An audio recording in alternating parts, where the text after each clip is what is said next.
acceptable culture to go to bars and not drink. That it's more accepted now. When I was drinking, when I was not drinking, like the first 3 months of getting out and kind of interacting with others and trying to just, develop some sense of sanity, because while you're locked up and you're contained, you're happy, you're safe, at least they gave you that warm blanket. Yeah. Those 30 days where you don't have to be judged by the outside world. There is no communication with the outside world. Oh, wow. Almost none. I mean, we get our news and we get our, but we don't have our Facebooks. We don't have any of that kind of thing because they take our cell phones. Uh-huh. So, and if you want to make a call to mom, like home or a significant other or kids or anything like that, you have a monitored 15-minute phone call in the morning and in the evening. So it was a very contained environment. And coming out of that, basically, I was like, I don't know if I'm ready to hit the scene yet because I'm still so early. So it was about 6 months when I started going to Grumpy's with you and Will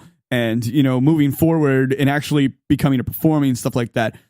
But at the same time, in my comedy set, I talk about my alcoholism. Yeah. I really make a joke about it because if you don't make some kind of humor out of the tragedy, then it was a wasted opportunity. I find talking about it openly now, I'm an open advocate for marijuana and all the wonders it does for the medicinal community and the people who bitter battles between whether it's acceptable or it's unacceptable in changing people's minds.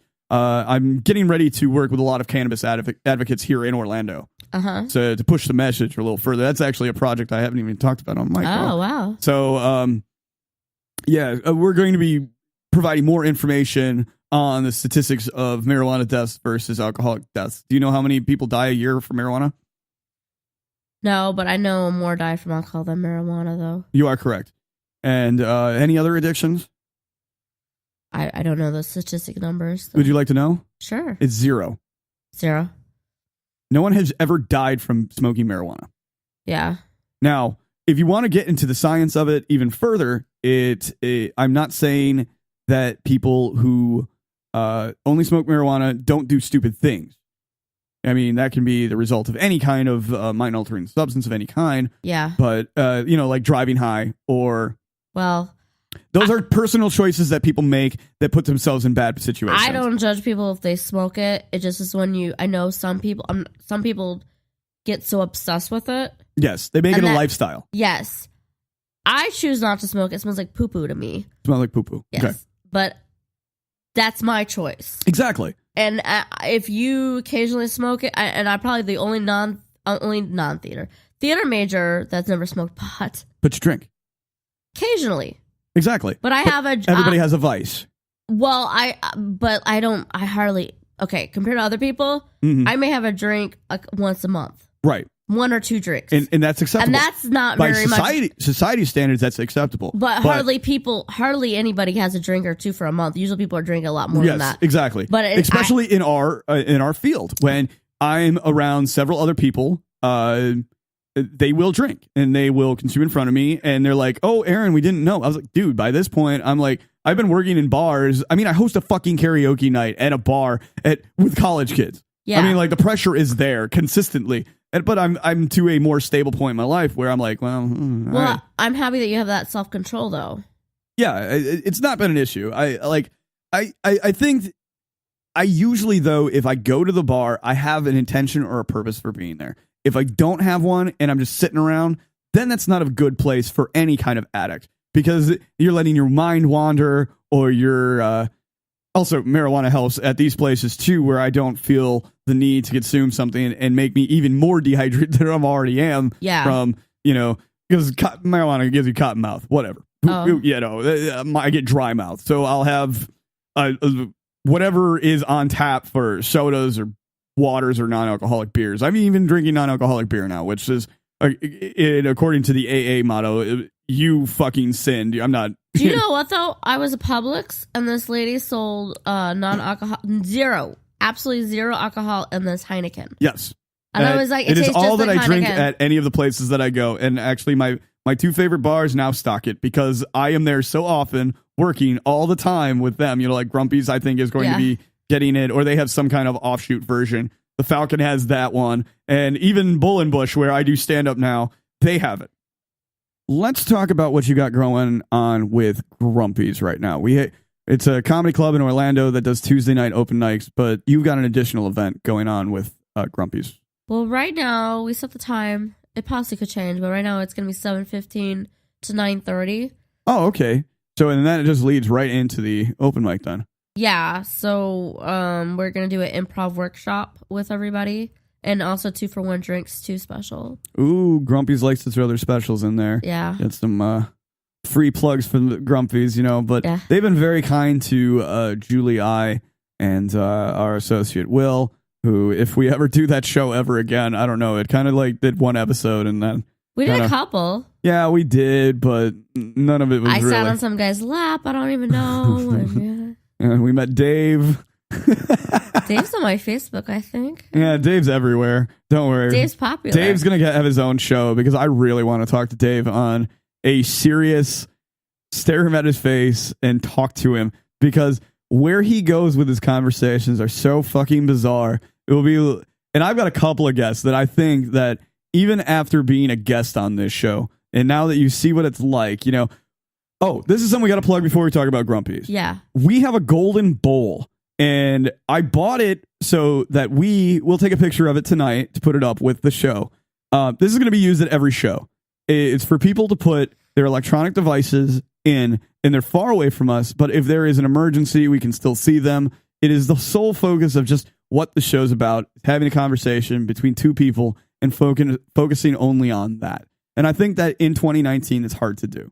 Yeah. Because you need to check the time. It's like you can't survive without your personal computer device in your pocket. Yeah, I agree. I have a hard time with that, and I need to keep working on it. I don't think it's bad as some people, but I'm terrible. I lately been getting bad at it because I'm like, oh, what's going on? What's going on? But I need to focus better on what's going on at the moment. For me, it's what I try to do, but my day job allows me to spend a lot of time on there. That's why I've gotten so good at the particular things that I do on Facebook. Like I'm running a page for another podcast, and I am providing content for that, and I get paid to do that, and doing that and spending my time on social media. So at the same time, it's a burden and a curse. I mean, it's a gift and a curse, because I know that you're trying to, and not you specifically, but anyone who's doing that social media lifestyle needs to feel like they need to put their achievements out there. But no one's being real with it anymore. It's all just like political discourse or anyways, this gives us an opportunity to walk away from that. Like in this show, we have not talked about Facebook once. You see what I mean? We kind of did though. We did, but the aesthetics of the global marketing that we have to do for our positions and our jobs and our performer, look at the last 3 days of how much time I've had to spend on social media writing these extended lists and getting people excited and doing the word of mouth. And I had to do some in-house advertising. That's so fucking lame for me to do. I had to advertise my show, my friend, the other show that I'm on. I'm working all the time. It's not like going to a radio event and having fun anymore. You know what I mean? Because I don't drink. What aesthetic am I getting? You could drink Shirley Temples. Oh, yeah. The whole that's what I used to do. That makes sense. I mean, before for me is if I had a drink in my hand, it was probably a real drink. Yeah. You know what I mean? And now I'm drinking a Coke, and what's in that Coke, man? Now it's becoming more of a thing. And I'm just like, haha, your mom's, some kind of outrageous joke. I don't want that show to turn into that. So, I don't feel socially awkward anymore in public. Say I have a Red Bull or a coffee from another place, because everybody knows.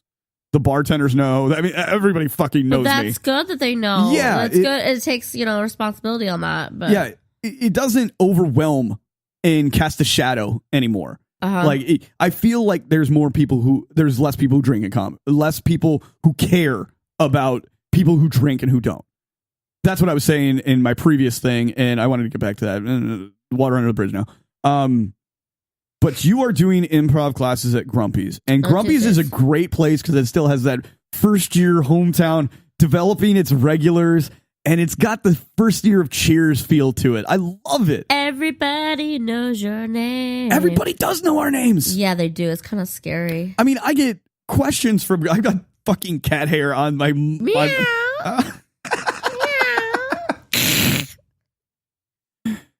And this week in Pussy Chat is over. Oh boy. I gotta throw a bad joke in there every once in a while. This is a G-rated episode, but it's still gonna. You're like, I can't do this, Julie. You know, you're gonna have to talk to me other times. You're like, I don't know if I can be this. I don't know. I gotta like throw some random stuff in there, but like, oh, yeah, I still have to be me. Don't worry, we have. No, lizards. You can be you. I can be me. I mean, that's all about, you know. It's so much fun just being free. Like, I don't have to wait on other people's schedules for this show. It's only me and the guest. You know what I mean? It's so fun and so free. I'm enjoying this because I have 20 people like lining up and saying weird stuff in the background. Yeah. It's a whole different feel. This is a lot better. This is real podcast. This is what it is. I was freezing the other time too. I was like, oh my gosh, this is cold. Okay, let's talk about that story. The first time we did what was this? Uncomfortably Close podcast. That was the show that you and I were on. When I was dancing. When you were dancing and drunk out of your mind. I was having some guy problems you should not have. You should not, first of all, let the bartender give you drinks when you're having boy issues. Yeah, not a good idea. And plus, really, with my situations with guys, I would be an alcoholic if I let that happen because I have really bad luck with guys. And really good luck with bartenders. Yeah, bartenders always love me. That's why I'm glad I'm not an alcoholic because, oh my gosh. I think in the beginning, every bartender loved me because my tabs were very high and I would tip ridiculously well. And then I'd get home and I'd be like, why did I give that guy $20 above my tab? And then it stopped because then I got into budget drinking and that's... Well, my question is, why do bartenders want to give me free drinks all the time? I don't know. It depends on what kind of disposition I suppose you present in front of them. The more troubled you are, I think they know the more you're going to drink and the higher the tip will be. That's what I always thought as a bartender. But they give me free drinks. That's the thing. But how much is a tip? I dance on the table. That's my tip, you know. You work like 20 jobs, and you're still... I don't make any money, so I'm planning on becoming a multimillionaire soon. Well, what was that movie where the girls used to dance on the Coyote Ugly? You Coyote Ugly for the bartenders. You no tip, baby. You're just getting Coyote Ugly. No, I buy sandwiches. Usually I tip on the sandwich. Okay. Because I like, they're like, don't like me going. They're like, here's a free drink. I'm like, I really can't drink. I'm sorry. I really can't drink. Julie is one of the most fun drunks you will ever be around, too. If you ever get to be in the same room with her drunk, it is fantastic. You will be laughing and rolling the whole fucking time. I try not to do that because, I mean, I don't want to make out with random people. You're a free spirit. Yeah. You're a lush and a free spirit when that booze hits you. And I haven't done that for a long time, and I really don't want to go back to that field because I don't think it's very appropriate. What are you telling me here? You don't like that exuberant, crazy lifestyle? No, it causes issues. Mine started because I used to tour.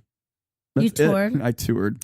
I toured, and it was the greatest time of my life at the time. Those guys that tour, oh gosh, yeah. Man, I have a musician coming on the show in a couple of weeks, and we're going to talk about tour stories. I'm never going to tell tour stories unless I'm with a guy who has been on tour and then can relate to all the crazy shit that actually goes down and how antisocial it is. I'm attracted to musicians for some reason.